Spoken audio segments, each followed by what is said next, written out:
बिस्मिल्लाहिर्रहमानिर्रहीम। अस्सलामु अलैकुम। हज़रत अब्दुल्ला इब्न अब्बास रज़ी अल्लाह तआला अन्हु बयान करते हैं कि रसूलुल्लाह सल्लल्लाहु अलैहि वसल्लम लोगों में सबसे ज़्यादा सखावत करने वाले थे और आपकी शान अजवदुन्नास बिल खैर और इकरामुन्नास बिल खैर थे। सबसे ज़्यादा जो दो करम के साथ हाजतमंदों, ज़रूरतमंदों और मुख्ताजों पर खर्च करते थे, आपके खर्च करने और सखावत करने की शान तेज़ हवा की तरह थी। जो कुछ माल गनीमत, तहाइफ, हदिया, अतियात, सदकात, खैरात आते, वो फ़ौरन खर्च कर देते।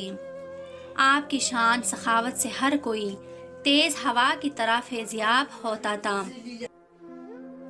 और तेज़ हवा की तरह ये चीज़ें आपके पास रुकते थे, बल्कि मुस्तहकीन तक फौरी पहुंच जाते। जो कुछ दिन को आता वो रात आने से पहले पहले बढ़ जाता था और तकसीम हो जाता था। सखावत करते वक्त ज़्यादा से ज़्यादा अता करके, ना अपने फाके का अंदेशा करके और ना ही अता करने वाले का अंदेशा फाका रहने देते।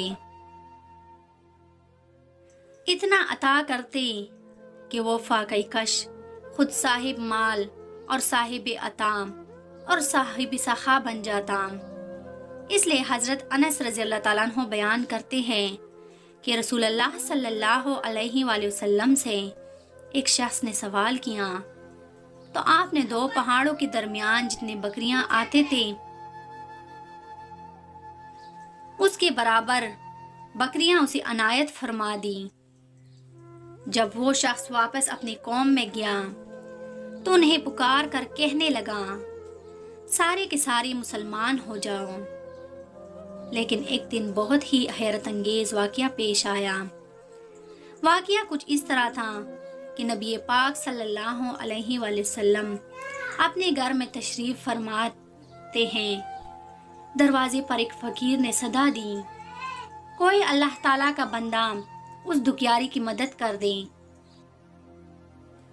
हज़ूर पाक सल्लल्लाहु अलैहि वसल्लम ने फ़कीर की आवाज़ सुनी तो हज़रत आयशा रज़ी अल्लाह तआला अन्हा से फरमाने लगे, आयशा, फ़कीर की खाने के लिए घर में अगर कुछ है तो ले आओ। हज़रत आयशा रज़ी अल्लाह तआला अन्हा ने फरमाया, हजूर, हम तो ख़ुद 2 दिन से फाके से हैं। फिर भी हज़रत आयशा रज़ी अल्लाह तआला अन्हा ने सारा घर देखा लेकिन कुछ खाने को न मिला। अल्लाह अकबर, दोनों जहानों के सरदार हैं और आलम ये है कि 2 दिन से फाके से हैं। खैर, फ़कीर ने नबी पाक सल्लल्लाहु अलैहि वसल्लम का नाम लेकर फिर से सदा लगाई कि मुझ गरीब के बच्चे भूख से मर जाएंगे, मुझे खाने को कुछ दीजिए। या रसूलल्लाह सल्लल्लाहु अलैहि वसल्लम, मेरे बच्चे घर में मेरा इंतज़ार कर रहे होंगे और आस लगाए बैठे होंगे कि रसूलल्लाह सल्लल्लाहु अलैहि वसल्लम की बारगाह से हमें कोई ना कोई चीज़ मिल ही जाएगी। लिहाजा अगर घर खाली हाथ वापस गया तो उनकी उम्मीद टूट जाएगी। हज़ूर पाक सल्लल्लाहु अलैहि वसल्लम के पास ही एक खजूर की गुठली पड़ी थी जो कि 3 दिन से वहाँ पड़ी थी। आपने वो गुठली उठाई और बाहर जाकर फ़कीर को थमा दी और फरमाया, इस वक्त घर में इसके अलावा कोई चीज़ नहीं है। फ़कीर ने दिल में सोचा कि मैं इस गुठली का क्या करूँगा। इस साइल ने वो गुठली ली और घर वापस चला गया। घर जाकर उसने कहा कि अल्लाह ताला की नबी सल्लल्लाहु अलैहि वसल्लम के घर में भी गुठली के सिवा कुछ नहीं जो अनायत फरमा देते। तो ये सुनकर वो रोने लगे।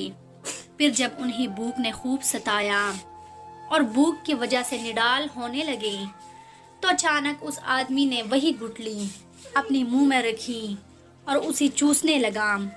उसने महसूस किया कि इस गुठली में से दूध और शहद निकलकर उसके हलक में दाखिल हो रहा है। वो काफ़ी देर तक उसमें से दूध और शहद चूसता रहा। फिर जब वो सैर हो गया तो उसने अपनी बीवी से कहा, बड़ी हैरानगी की बात है कि इस गुठली में से दूध और शहद निकल रहा है, लो तुम भी चूस कर देख लो। ये कहकर उसने वो गुठली अपनी बीवी को दे दी। उसने गुठली मुंह में रखी तो वाकई उसमें से दूध और शहद निकलने लगा। اس طرح جب وہ سیر ہو گئی تو باری باری سب گھر والوں نے اس گٹلی کو چوس کر دودھ اور شہد سے اپنا بھوک مٹھا دی اور اللہ تعالیٰ کا شکر ادا کیا۔ پھر انہوں نے اس گٹلی کو تبرک سمجھ کر یہ حضور نبی اکرم صلی اللہ علیہ وآلہ وسلم کے گھر سے حضور صلی اللہ علیہ وآلہ وسلم کے ہاتھ مبارک سے چھو کر آئے ہیں، اسے کپڑے میں لپیٹ کر رکھ لیا۔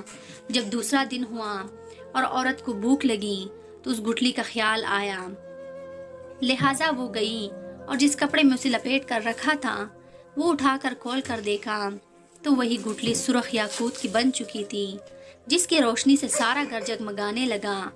وہ بڑی حیران ہوئی۔ بہرحال اس نے وہ گٹلی لی اور بازار چلی گئی، جہاں اس نے اسے 60,000 درہم کے عوض بیچ دیا۔ اس طرح نبی کریم صلی اللہ علیہ وآلہ وسلم کی برکت سے ان کی بھوک بھی ختم ہو گئی اور افلاس اور تنگ دستی بھی۔ آئیے مل کر اللہ پاک سے دعا کرتے ہیں کہ وہ ہم سب کی بھوک اور تنگ دستی کو حضور پاک صلی اللہ علیہ وآلہ وسلم کی سخاوت کے صدقے میں ختم فرما دے۔